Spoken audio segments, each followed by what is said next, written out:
I grew up in Cleveland, Tennessee, a city many people call the buckle of the Bible Belt.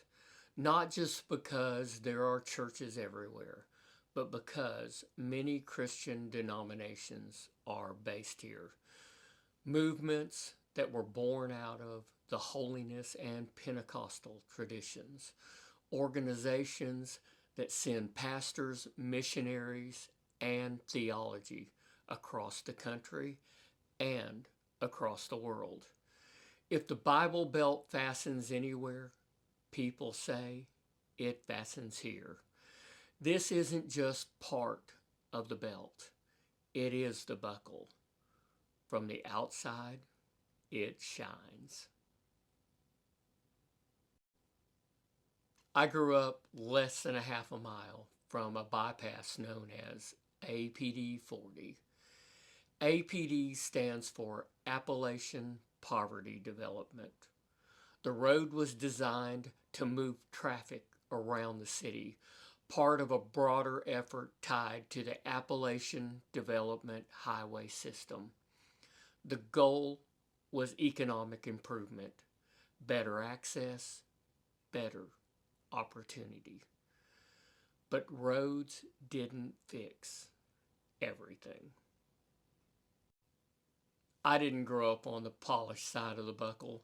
I grew up on the southeast side of town, the side with meat processing houses when I was a kid, the side where working families lived close to the edge, where addiction and violence were familiar, where pain didn't disappear just because churches were nearby. A girl I grew up with whose parents owned one of those meat processing houses died from a drug overdose in a fast food parking lot. That happened here. In my 20s, I delivered pizzas on the northeast side of town. I was robbed at gunpoint during a gang initiation. An officer I know later confirmed that it was gang related. When I would say that publicly, some people pushed back.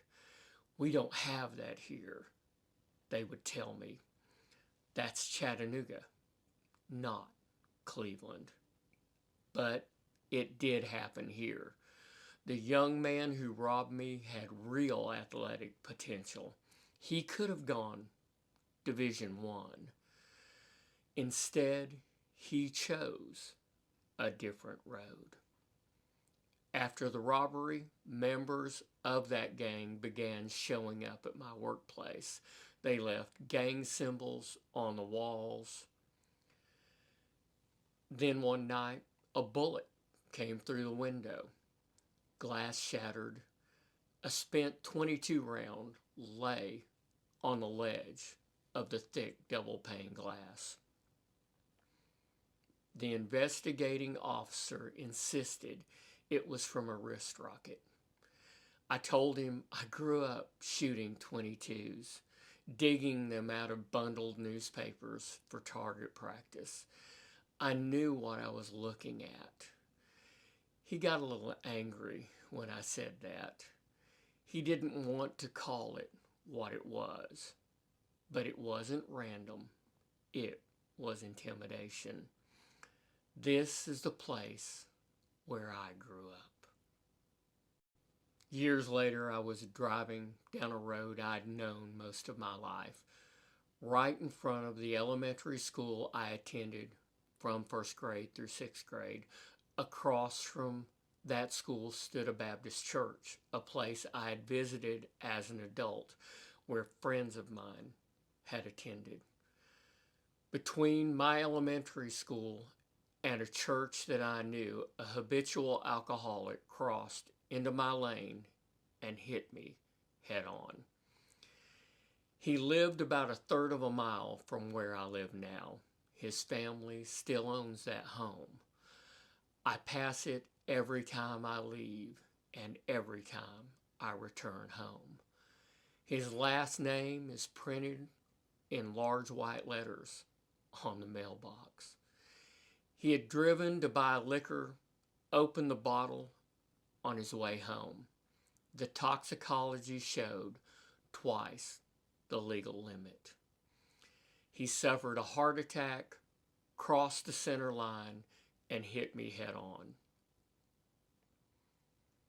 God preserved my life that day, but I needed surgery on both of my knees, and I still carried damage in my neck, back, and shoulder. That happened in the buckle of the Bible Belt, between a school and a church, only a few miles from a highway built in the name of poverty development. A quarter mile from my home, there are homeless people living in the woods. They built makeshift shelters there. One of them, someone I would call a friend, once carried my grandson home after he wrecked his bike and hit his head. Some have criminal records. Some struggle with addiction. Some battle mental illness. Some simply never recovered from whatever knocked them off balance. They aren't statistics. They are my neighbors. This is the place I grew up in. I once stood in a convenience store and learned that what I thought were acne scars on a young girl's face were the effects of years of meth use that began when she was barely a teenager. I've come across accident scenes where intoxication was obvious before law enforcement arrived. I've been told by someone inside county government that keeping property values lower on the south side helps maintain a gap that qualifies the county for certain federal grants. I cannot prove intent, but I can see the results.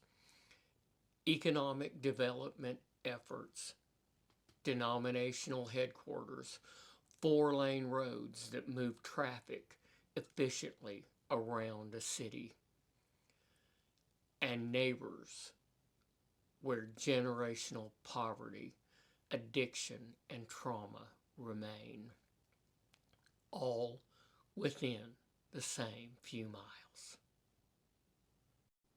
This isn't a story about hypocrisy. It is a story about proximity. You can build infrastructure and still leave wounds untreated. You can send theology around the world, but still struggle to heal your own streets. You can polish the buckle and still ignore the strain on the backside of that buckle. I love this city. I grew up in this city, but I grew up seeing both sides of the city. The shiny front of that buckle and the backside of the buckle that no one sees. The gospel doesn't belong only on the front of the buckle. It belongs on the backside where the pressure is carried. I didn't grow up in a godless place.